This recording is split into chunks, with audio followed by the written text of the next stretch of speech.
اب یہ اگلی آیت، دو آیات 101 اور 102 یہ اتنی اہمیت کی حامل ہے کہ اس پہ آلریڈی میں نے بڑی تفصیلی گفتگو اپنی ایک مجلس میں کی تھی، جو یوٹیوب کے اوپر مختلف لوگوں نے اسے اپلوڈ کیا ہے۔ علماء سے سوال کرنا حرام،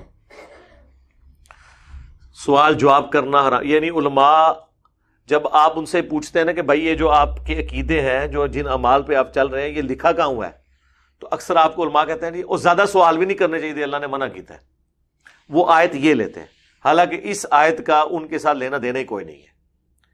یہ آیت اسپیسیفکلی ان سوالات کے بارے میں ہے جب قرآن نازل ہو رہا تھا، پیغمبر کو تنگ نہ کیا جائے۔ اللہ کو بہتر پتا ہے کہ کون سی بات پیغمبر کے ذریعے امت تک پہنچانی ہے، کون سی بات کو ان اٹینڈڈ چھوڑنا ہے، کون سی چیز شریعت کا حصہ ہے، کون سی نہیں ہے۔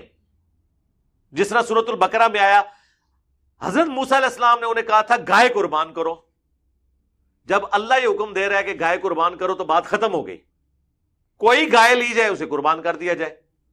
لیکن انہوں نے کس طرح بال کی کھال اتاری، وہ پورے کا پورا ایک وہ گائے والا واقعہ کس طرح کی ہو، پھر کرتے کرتے انہوں نے اتنی اپنے اوپر قدغن لگوا لی، اینڈ پہ وہ اس کلر کی، شوخ زرد کلر کی، جو آج تک کبھی حل میں نہ جوتی گئی ہو، وہ انہوں نے لب کے پوری اس ریاست جو ایک گاں ایسی ملی، وہ بھی ایک غریب عورت تھی، اللہ نے اس کی لاٹری لگانی تھی تو اللہ نے وہ ساری شرائط بتائیں جو اس میں ملی، اس کا رنگ کس طرح کا ہو، وہ کس طرح کی ہو۔ تو اس طرح کے سوالات پیغمبر سے کرنا یہ حرام ہے۔ صحیح مسلم میں حدیث ہے، نبی علیہ السلام نے فرمایا تم پہ حج فرض ہو گیا۔ جب اللہ کے نبی یہ فرما رہے ہیں تو آگے اس کی ایکسپلینیشن خود ہی کریں گے نا۔ ایک بندہ کھڑا ہو گیا، یا رسول اللہ ہر سال؟ ایسے میں کیوں منع کرتا ہوں، میری اکثر ویڈیوز میں ہوتا ہے کہ اگر کسی کے کوئی ذہن میں سوال ہو تو اینڈ پہ کرے گا، اس لیے کہ گفتگو کا ٹیمپو ٹوٹ جاتا ہے۔ ظاہر ہے آپ کو رٹی رٹائی بات تو نہیں کر رہے، ہر چیز ذہن میں رکھ کے، اس لیے میں تفصیلی گفتگو کرتا ہوں۔ اب پیغمبر کے کیس میں تو اللہ پیچھے کھڑا ہے، اللہ کو پتا ہے میں نے بات کس سمجھانی۔ نبی علیہ السلام خاموش ہو گئے۔ پھر آپ علیہ السلام تھوڑی دیر بعد آپ نے فرمایا اس طرح سوال نہ کیا کرو، بس میں جتنا بتاؤں نا اس کو اس طرح لو، جو ضروری ہوگا میں بتا دوں گا۔ اگر میری زبان سے اس وقت ہاں نکل جاتا تو تم پہ ہر سال حج فرض ہو جاتا۔ ہاں اب زندگی میں ایک دفعہ ہے، ٹھیک ہے نا۔ ظاہر پیغمبروں، اسی طریقے سے بخاری مسلم میں آتا ہے کہ نبی علیہ السلام کو انہوں نے چونکہ اللہ کے ساتھ تعلق ہے تو وہ اس طرح یعنی ان سے پریڈکشن کروایا کرتے تھے۔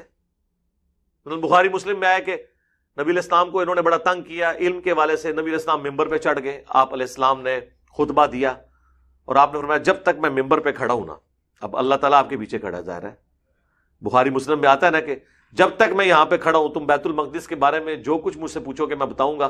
چونکہ مشرکین عرب نے حضور کے اس سفر معراج پہ اعتراض کیا تو اللہ نے بیت المقدس، بخاری مسلم میں آتا ہے، آپ کے سامنے کر دیا، اور آپ فرمایا جب تک میں یہاں کھڑا ہوں میں تمہیں ایک ایک چیز بتاؤں گا، کس رنگ کے دروازے ہیں، کتنے دروازے ہیں، جو کچھ بھی پوچھنا ہے۔ اب ممبر پہ حضور چڑھے اور اللہ کی وحی کی تائید تھی، کہا میں جب تک ممبر پہ ہوں نا اون پوچھ لو جو کچھ پوچھنا ہے۔ ایک صحابی نے کہا کہ میرا باپ کون ہے، ان کے نسب میں تان کیا جاتا تھا، آپ نے فرمایا تیرا باپ فلاں ہے، شکر ہے وہ وہی تھا جو ان کے بارے میں مشہور تھا کہ یہی باپ ہے۔ بعد میں اس کو خیر ڈانٹ بھی پڑی اپنی ماں سے کہ زمانے جاہلیت میں تو کوئی ایسی شریعت کی پابندیاں ظاہر ہے کوئی فالو نہیں کرتے تھے، تو اگر کوئی ایسا ویسا معاملہ ہوتا تو تو نے اپنی ماں کی عزت نیلام کرنی تھی سب کے سامنے، ٹھیک ہے۔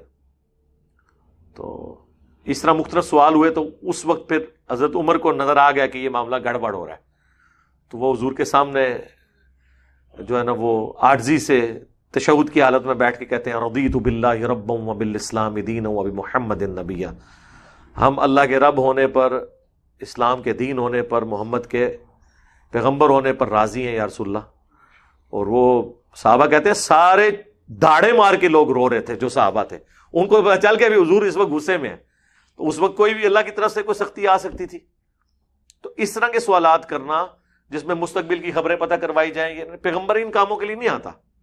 پیغمبر دنیا میں ہدایت کا امام ہے، اور پیغمبر نے کون سی چیز آپ کو بتانی ہے اس کا ڈیسیژن آپ نے نہیں کرنا، پیغمبر نے خود کرنا ہے۔ ہاں اس میں کوئی بات سمجھ نہیں وہ آپ پوچھ سکتے ہیں، لیکن بیچ میں ایک دم لچ ٹال دینا، یہ بات کی کھال اتارنا،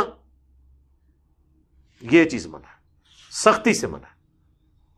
سوال تو وہ سکھایا گیا حدیث جبریل میں، نبی علیہ السلام سے آ کے حضرت جبریل علیہ السلام نے جو بخاری مسلم میں آتا ہے انسانی شکل میں سوال کیا ایمان کے بارے میں، اسلام کے بارے میں. وہ تو ایک جنرل ہے کہ اسلام کے بارے میں کو پوچھے. جب نبی علیہ السلام کو بادشاہ فرما رہے ہیں اس میں بال کی کھال نہیں اتارنی، تو یہ اس کانٹیکسٹ میں آیا تھا یا ایھا الذین آمنو، اے اہل ایمان، لا تسألوا عن اشیاء ان تبد لکم تسؤکم. ایسے سوالات ہمارے پیغمبر سے مت کرو کہ اگر تم پہ ظاہر کر دیے جائیں تو تمہیں برے لگیں. یعنی اگر کوئی شخص اس کے نسب میں تان ہے اور وہ حضور بات بتا دیں کہ واقعی صحیح ہے، تو آؤٹ آف ویڈ لاک پیدا ہوا ہے، تو پھر کیا ہوگا؟ اسے برا لگے گا کہ اچھا لگے گا؟ برا ہی لگے گا. تو نہ اس قسم کی سوالات کرو. وَإِن تَسْأَلُوا عَنْهَا حِينَ يُنَزَّلُ الْقُرْآنُ، اور اگر تم سوال پوچھو گے اس دوران جب کہ قرآن ہمارے پیغمبر پہ نازل ہو رہا ہے، تو ظاہر ہے کہ اللہ اور پیغمبر کا ایک رشتہ قائم ہے. اس دوران آپ ایک سوال کرتے ہیں تو اللہ نے تو اپنے پیغمبر کے پیچھے کھڑا ہونا ہے نا. تُبْدَ لَكُمْ، وہ دیکھو تمہیں پھر بتا دیا جائے گا. عَفَا اللَّهُ عَنْهَا، اللہ تعالیٰ نے معاف کر دیا جو پہلے اگر کسی سے غلطی ہوئی. واللہ غفور حلیم، اللہ بخشنے والا ہے اور برداشت کرنے والا ہے، حلم والا.